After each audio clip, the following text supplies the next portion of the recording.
And that's a wrap on season 1 of the Badass Leaders podcast.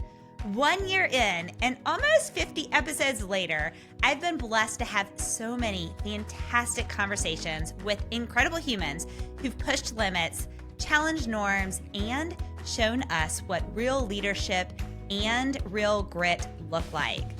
I want to take this moment to say thank you for being here, for listening, for sharing, and for growing with us this season. Your support means everything. I have this saying that everything you say yes to means you're saying no to something else, so you should choose your yeses wisely. And I'm very grateful that you've said yes to us in the Badass Leaders podcast in season 1. I look forward to that yes again in season 2. So what are we doing? Well, we're taking a short break over the holidays to rest, spend some time with family. I'll be traveling the world, so you'll see some posts from Thailand, Vietnam, and Cambodia. And we are gearing up for an even more badass season 2.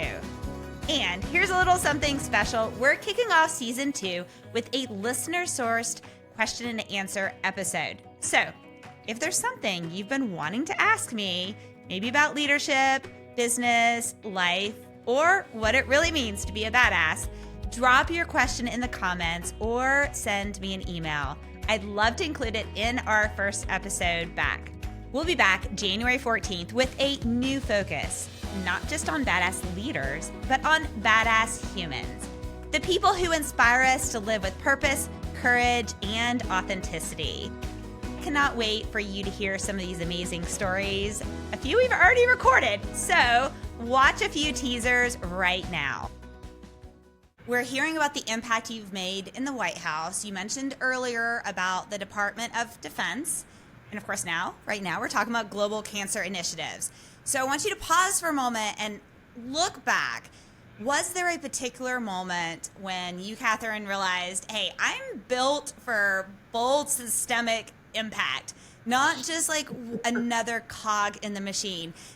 I think if I had to go back and pinpoint a specific time, it would be kind of the transition between my training as a scientist and being in academia and then stepping out of that into the world of policy. I wanted to be part of systems that helped change things much quicker for patients and individuals, whether that was, in the healthcare world or the scientific world. And so I have always, and since that time, have always been in these positions of looking at how do we change systems.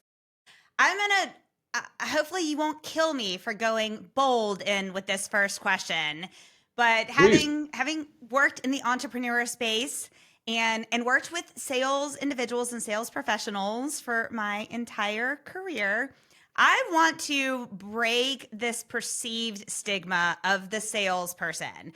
I know so many people put salespeople into this box as if they are all almost like they're all used car salesmen and they're all fake and you can't really trust and they really just want your money. Why do people have that perspective? And I know you work with building teams and managing teams within this. How do you break that out of the cycle? So, great question. I'm a firm believer against the bro culture, right? The bro culture in sales floors is just horrible. And so that stereotype is there because it should be, right? Because there are people that act that way. So it's true, right? What I think you call the phenomenal jerk, right? Or the benevolent jerk that is the really great salesperson. I said the brilliant jerk.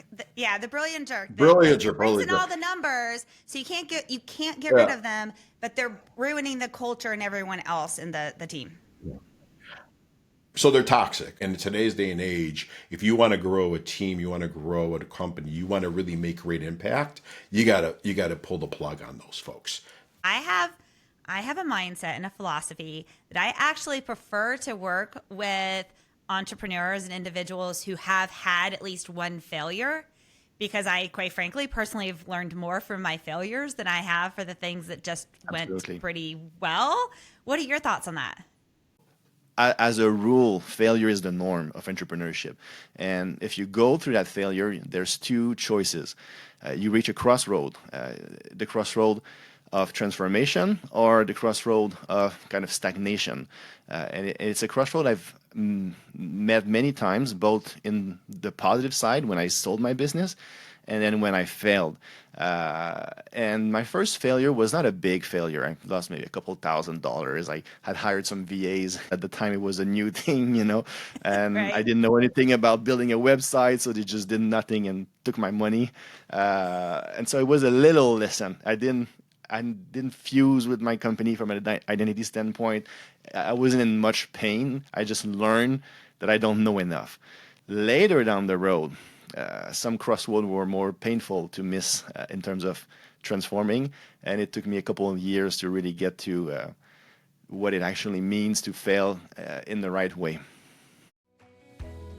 Okay, I know you are excited, so pause for a moment. Click that subscribe button. Did you know it's actually free to subscribe? And the benefit is you get notified to make sure you don't miss those amazing episodes.